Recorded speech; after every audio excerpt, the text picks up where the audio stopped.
Tô aqui na minha cobertura e esse foi o resultado de hoje, R$15 mil. Eu fiz questão de ir ao banco e pegar em espécie só para vocês terem noção. Já vou te adiantar que eu não sei gravar vídeos e esse provavelmente já vai estar todo cortado.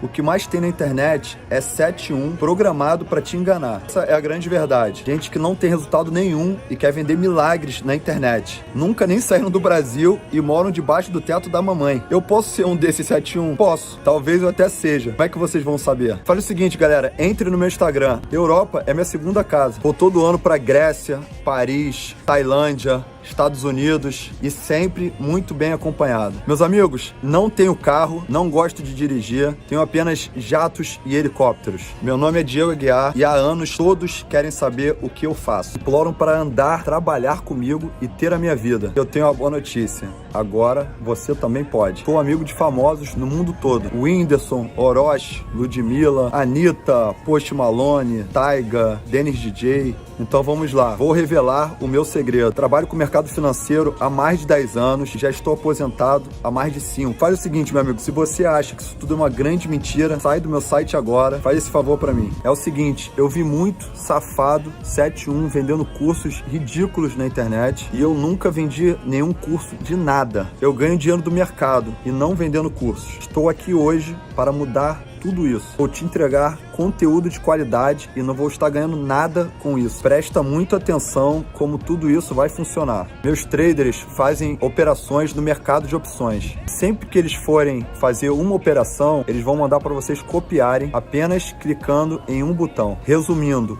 você vai ter o resultado de um profissional mesmo sem entender nada. Eu sou multimilionário e copio todos esses sinais. E como você vai saber se isso funciona, se é verdade ou não? Muito fácil, basta comprar agora, o preço é ridículo. Como eu disse, eu não ganho nada, o dinheiro vai todo para minha equipe. E se você não gostar, não tem problema. Pede o dinheiro de volta que eu devolvo na mesma hora. Já me alonguei muito, então clica no botão agora. Caso ele esteja funcionando, significa que ainda tem vaga. Se não estiver funcionando, me manda uma mensagem no Instagram. Lembrando sempre, a prioridade são minhas amiguinhas. Te vejo no meu curso ou nas melhores festas do mundo. Rivalidade nacional.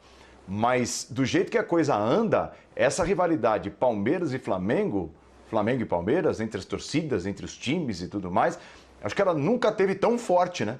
Tão plena como está agora. Eu acho que as rivalidades nacionais, por conta do torneio de pontos corridos, vão se tornar maiores que as rivalidades estaduais com o tempo, e isso é um processo que está acontecendo. Hoje, para mim, quando a gente fala de jogo, futebol jogado, é o jogo que mais mobiliza as torcidas. É óbvio que você pega um Grenal, tem uma coisa ali diferente, muito pessoal, os dois times competitivos. Você pega um Atlético e Cruzeiro que a gente falava agora há pouco, tem uma coisa que vem da história muito longa de rivalidades. Mas quando a gente fala de rivalidade interestadual, e essas, tenho certeza, daqui a 20, 30 anos serão maiores do que são as rivalidades estaduais, porque o futebol tem mudado e a mudança não é do dia para a noite. Essa é a principal de todas. Até porque ela é uma rivalidade que o próprio torcedor de outros países deve olhar de uma maneira especial quando ele vê a distância do futebol brasileiro. São os dois últimos campeões da Copa Libertadores da América, né? São os times que ganharam os últimos 3 campeonatos brasileiros, né? São times favoritos em tudo que disputam. Os times que brigam pelos principais jogadores. O Atlético entrou nessa disputa no mercado de contratações há algum tempo. Então essa rivalidade extrapola qualquer outra que existe hoje em dia. E não poderia ser diferente. Acho que cada jogo entre esses times vai ser muito especial na temporada. Fazer uma provocação aqui, Gian. O Birner falou em algumas décadas para que as rivalidades nacionais superem as rivalidades estaduais, né, tão fortes e tão Liverpool United, travadas. Liverpool Everton. Nada com o tempo, meu. Mas lá é desse tamanhozinho o país, né? Aqui é um continente. A pergunta que eu quero fazer, a pergunta provocação para você é a seguinte: talvez no Rio de Janeiro esse prazo seja menor? Claro. É evidente. Eu acho que o convívio com as pessoas reforça muito a rivalidade.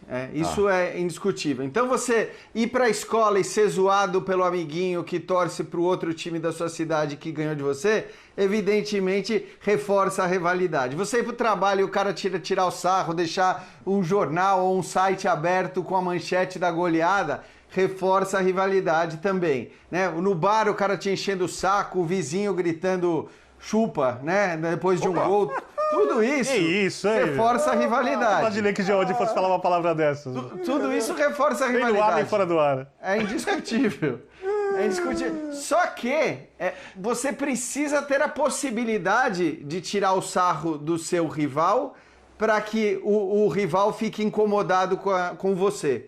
E o que tem acontecido no Rio de Janeiro já há alguns bons anos é que ninguém consegue tirar sarro do Flamengo, né? No máximo vai tirar sarro do Flamengo porque o Flamengo perdeu de um time de outro estado, porque perdeu do São Paulo, porque perdeu o título para o Palmeiras, porque perdeu de outro estado, mas não no dia a dia. Então, eu acho que, respondendo a sua pergunta, sim, no Rio de Janeiro esse processo vai ser mais rápido, porque em São Paulo isso acontece o tempo todo. E nós temos os campeonatos estaduais. Essa é uma diferença também muito grande em relação aos países europeus. Ou seja, por mais que a gente ache pouco importante, troféu de gelo, taça de gelo, como diz o Birner e tudo mais, não tem jeito. Basta olhar para Corinthians e Palmeiras aqui nos últimos anos.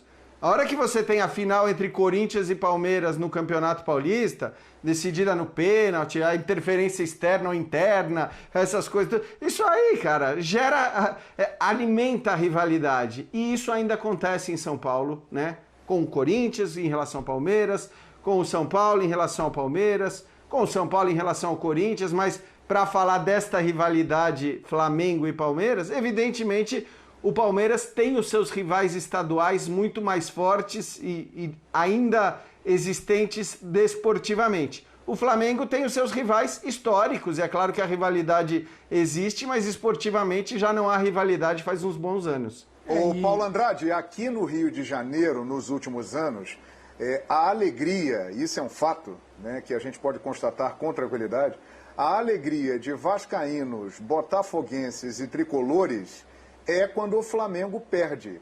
E aí a rivalidade, ela aparece, exatamente porque esses torcedores vêm e acabam zoando o torcedor do Flamengo, porque o Flamengo foi derrotado em determinada situação. Resumindo, torcedores de Vasco, Fluminense e Botafogo hoje torcem muito para o Palmeiras. Mas a rivalidade ela modificou um pouquinho, porque hoje ela se dá muito também pelas redes sociais, né? Assim, os valentões virtuais, os haters, então assim, eles se estapeiam lá nas redes sociais educadamente, como a gente conhece. Sim. Hoje ainda mais, né, Calçade? Sem estádio. Sem estádio, sem estádio. Então, sabe, aquele ambiente ali que a gente entendia que era favorável para a rivalidade, né, que fazia crescer, hoje é na hora, é instantâneo, né? Então também cria um pouco. Agora, é possível que a gente acabe trocando, eu acho esse um tema bom, que a gente acabe trocando no futuro, vendo essa troca, né, assistindo, que é a troca das rivalidades, algumas rivalidades locais, regionais, por rivalidades um pouco mais distantes, porque elas começam assim, você começa a ver rivais como Vasco e Botafogo, não dá nem para onde eles se encontram com o Flamengo no estadual. Eu acho muito pouco, eventualmente, dependendo do ano, numa Copa do Brasil. Então, você perde um pouco dessa rivalidade. Você tem que estar na mesma divisão, você tem que estar ali, cara. Você tem que criar uma resistência ao teu rival. Se você sumiu do mapa, aí você tem que, como disse o João, você tem que buscar outros meios, né? Você começa a engrossar a rivalidade alheia. Está acontecendo isso também. E o Fluminense, Calçade, em cima disso que você está falando, o Fluminense ele já está numa situação bem diferente de Vasco e Botafogo, né? Porque o Fluminense ele se manteve na primeira divisão e o Fluminense estará na Libertadores da América. Ou seja, o Fluminense ainda está conseguindo transitar no mesmo terreno que o Flamengo, embora as condições de competir sejam completamente diferentes. Então, para o torcedor do Fluminense, isso é menos sofrido. Agora, para vascaínos e botafoguenses, realmente é uma situação muito distante. Ô Paulo, só uma coisa, essa rivalidade vai pegar fogo em 2021. Eu não afirmaria isso, que esse vai ser o maior ano da rivalidade entre eles. Primeiro porque, de fato, essa rivalidade já vem de um bom tempo, como disse o João, né? Desde o título brasileiro ali do Palmeiras com o Cuca, que essa rivalidade se acirrou.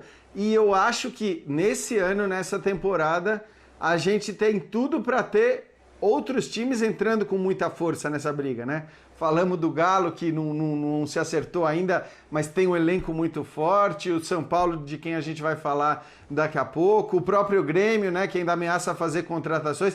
Então, pelo menos na teoria, eu acho que esse é um ano